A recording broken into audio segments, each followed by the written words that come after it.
کا تھا division of princely status. اس کے علاوہ 3 ایسی اسٹیٹس تھیں جن کا مسئلہ پھر بھی قائم رہا, اور وہ تھے حیدرآباد, جوناگڑھ اینڈ کشمیر.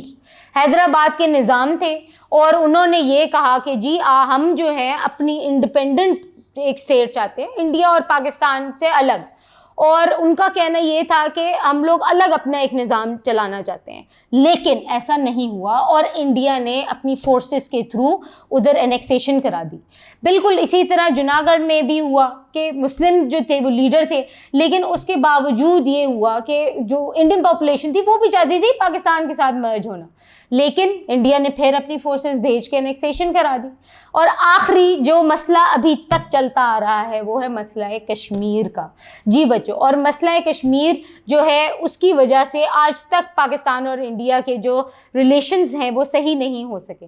1948 میں اٹ واز فائنلی ڈیسائیڈڈ کہ کشمیر کے 2 حصے ہوں گے, اس کے اندر ایک انڈین آکوپائڈ کشمیر ہے اور دوسرا حصہ جو پاکستان کا ہے وہ ہے آزاد جموں اینڈ کشمیر.